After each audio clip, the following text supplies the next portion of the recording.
এই কচ্ছপের বাচ্চাটি 120 দিন পর ডিম ফুটে বের হয়ে আসে। এরপর সে তার আশেপাশে থাকা সবগুলো ডিমের দিকে ঘুরে ঘুরে তাকাতে থাকে, কিন্তু সেই সবগুলো ডিম ফুটে বাচ্চা বের হয়ে তাকে একা রেখে সবার আগে সেখান থেকে চলে গিয়েছিল। শুধুমাত্র এই বাচ্চাটাই সবার লাস্টে ফুটেছিল।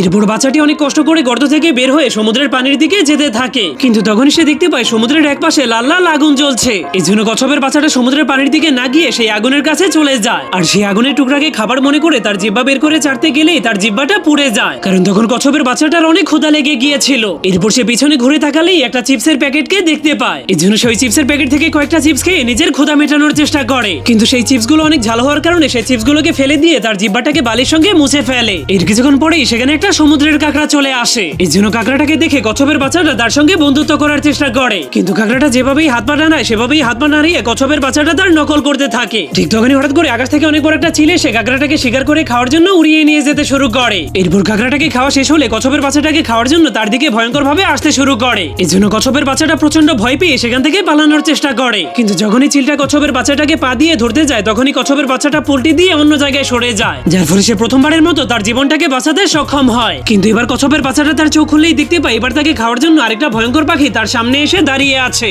এই জন্য সে অনেক ভয় পেয়ে নিজের জীবন বাঁচানোর জন্য বালির নিচে লুকানোর চেষ্টা করলে সেই পাখিটা তাকে ধরে উপরে ছড়ে মারে। এরপর অনেক বড় একটা হা করে তাকে গিলে ফেলে। এরপর পাখিটা আকাশে উড়াল দিলে কচ্ছপটা তার পেটের মধ্যে চোখ খুলে দেখতে পায় তার পেটের মধ্যে অনেক অন্ধকার। এই জন্য সে বুদ্ধি খাটিয়ে পাখিটার পেটের মধ্যে কামড়াতে শুরু করে দিলে পাখিটা বমি করে তাকে বাইরে ফেলে দেয়, যার কারণে সে ধীরে ধীরে আকাশের উপর থেকে সমুদ্রের পানির কিনারে এসে পড়ে যায়, যা দেখে বাচ্চাটা অনেক খুশি হয়ে জীবনের প্রথমবার সমুদ্রের পানির মধ্যে নেমে যায়। কিন্তু তখনই সে সমুদ্রের কিনারে তার মাকে দেখতে পেয়ে অনেক খুশি হয়ে তার মায়ের কাছে চলে যায়, কিন্তু দুর্ভাগ্যবশত সে তার মায়ের কাছে গেলে বুঝতে পারে তার মা মানুষের তৈরি করা প্লাস্টিক গলায় পেঁচিয়ে মরে পড়ে আছে। তো বন্ধুরা, যাওয়ার আগে তোমরা কি রোজা রেখেছো কিনা তা কমেন্ট করতে ভুলো না।